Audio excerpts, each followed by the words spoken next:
just for mini racers.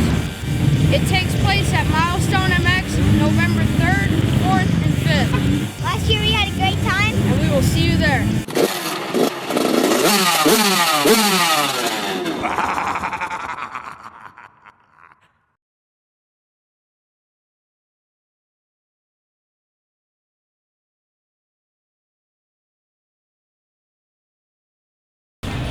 All right, Jimmy, we're out here at a Monster Cup. Talk about what your plans are for today.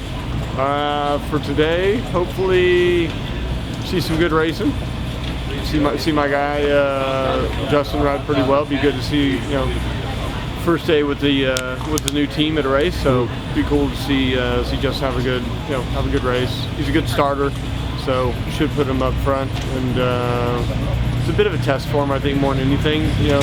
The bike's pretty new. They've only had a couple weeks on it, getting adjusted after taking a couple weeks off after the last national. So it should be a good day, and then talking to a lot of people about stuff for next year and the year after, and just kind of doing my thing, and just talking to all the team owners and managers and whatnot, and just seeing where things are at.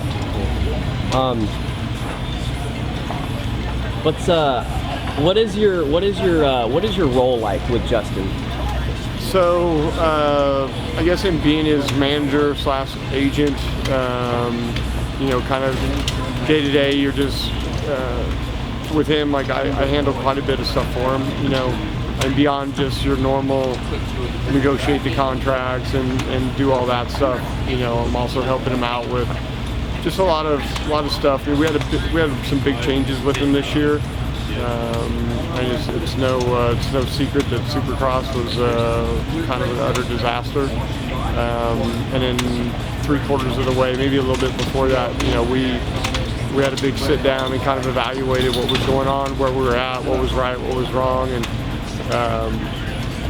decided that we had to make a massive change, which led to him leaving California, moving back to RCs, and being at the farm with Ricky and Jeannie, and getting the pit board slapped on the wrist by Jeannie all the time, and changed the training situation around with them quite a bit. And I actually went in and I talked to my old trainer from 18 years ago that had really done a really good job for me, and he also worked with Tortelli and Jeremy and a few other guys, and said, hey, I got this kid that maybe you should take a look at. And he actually lives in Charlotte now, so obviously now with him riding for JGR, it's a nice synergy. But so we just made a lot of changes, and so I've had a big hand in like helping him do all that, and it was good to see that we got to Colorado. We kind of saw the first glimpse of what he's really about, what he can do, and the rest of outdoors is kind of up and down a little bit. Then we got that win at Buds, and finished off the season pretty strong, and just trying to build that momentum. And obviously he got the chance here with JGR, which is awesome, and got to stay on Suzuki, which is good. And so yeah, so with him I'm involved in quite a bit of stuff, and also I think my other riders I'm probably just as involved. It just depends on where the involvement is and what they need, whether it's my motocross, supercross guys, or my freestyle guys, or my auto racing guys, or girls. I have a couple girls I represent as well. So yeah, it just depends. Like you're always kind of doing different stuff for each individual. It just depends on what they need and what needs to be done. It's obviously, racing has obviously changed a little bit since your days on the track. Yeah. Specifically, kind of at events like this, like the Monster Cup. What would you say is the biggest change since your time on the track? Yeah, I guess beyond the tracks and the equipment themselves, because I think the equipment is so much better than what we had.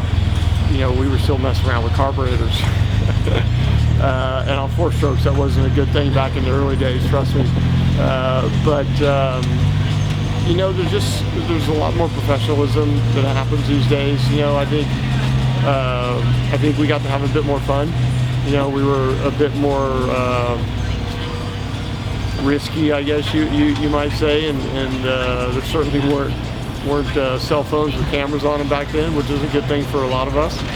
But we probably would have gotten ourselves in a lot more trouble than necessary, that's for sure. But yeah, times change, and you look here today, the amount of rigs, and when I was racing, there was the factory semis, and then there was a couple satellite teams that had them, and everybody else was in box vans or whatnot. I mean, now you have, it's a great looking pit area, from the amateur side as well.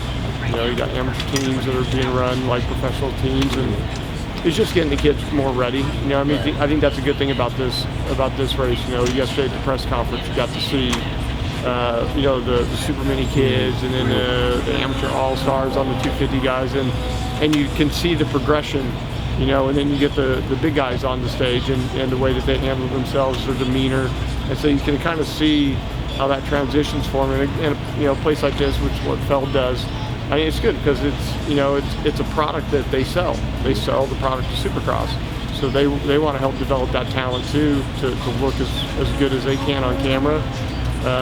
Because in the big scheme of things, it's a business, and if you have good kids that are representing the sport really well, it's better for everybody. It's better for all of us. I mean, we all have jobs, in and around this industry because of the progression of the sport, where it's going, and the exposure that it gets and whatnot. So it's good for all of us. Right on, Jimmy. Thanks for catching up with us. Yeah, man.